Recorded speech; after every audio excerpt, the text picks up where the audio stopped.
జ్ఞానయోగము. భగవానుడిలా అంటున్నాడు, కర్మణో హ్యపి బోద్ధవ్యం బోద్ధవ్యం చ వికర్మణః అకర్మణశ్చ బోద్ధవ్యం గహనా కర్మణో గతి. అర్జున, కర్మల గురించి తెలుసుకునేటప్పుడు కర్మతత్వమును, అకర్మ స్వరూపమును, వికర్మ లక్షణములను కూడా తెలుసుకోవాలి.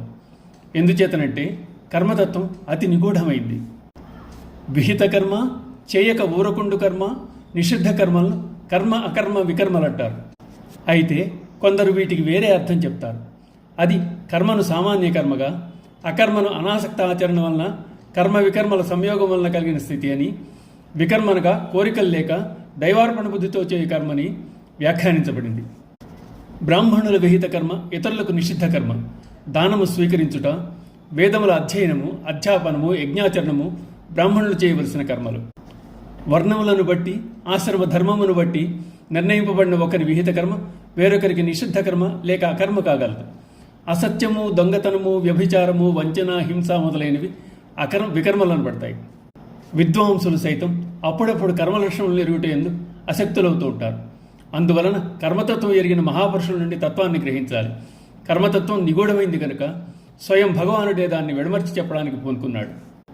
కర్మణ్యకర్మయః పశ్యేద కర్మణి చ కర్మయః సబుద్ధిమాన్ మనుష్యేషు సయుక్త కృష్ణ కర్మకృత్. అర్జున, కర్మయందు అకర్మను, అకర్మయందు కర్మను దర్శించువాడు మానవులలో బుద్ధిశాలి. అతడు యోగి మరియు సమస్త కర్మలు చేయువాడు. కర్తృత్వము లేకుండా ఫలాపేక్ష రహితముగా చేయు కర్మ వలన బంధములంటావు. అటువంటి కర్మ ఎంత చేసినా ద్వంద్వములందు తగులుకోరు. అందుచేత కర్మ చేసినా చేయనట్లే అవుతుంది. అది అకర్మ. అలా అనాసక్తముగా చేసిన కర్మ అకర్మగా, నైష్కర్మ్యంగా మారిపోతుంది. దీనిని తెలుసుకోవడాన్ని కర్మయందు అకర్మం చూచుట అంటారు. మహనీయులైన వారు ఆ విధంగా చేసినా చేయని వారే అవుతారు. అయితే ఎటువంటి కర్మ అయినా బంధమే అని తలుచువారు కర్మలో అకర్మను చూడలేరు. ఇక కొందరు కర్మ చేయకున్నా, పరిత్యజించినా వారి మనస్సు మటుకు ముల్లోకాలు చుట్టూ వస్తూ ఉంటుంది. అటువంటి వారి ఆ కర్మ కర్మగానే చూడాలి.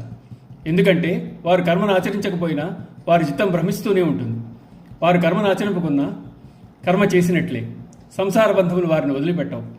ఇంకొక మాట, విద్వాంసులు, పండితులు అందరూ నిర్మల చిత్తం కలవారని అనుకోలేము. కర్మరహస్యం తెలుసుకుని తద్వారా ఆత్మసాక్షాత్కారమును పడిచిన వాడే యోగి అనబడుతున్నాడు. ఓం నమో భగవతే వాసుదేవాయ.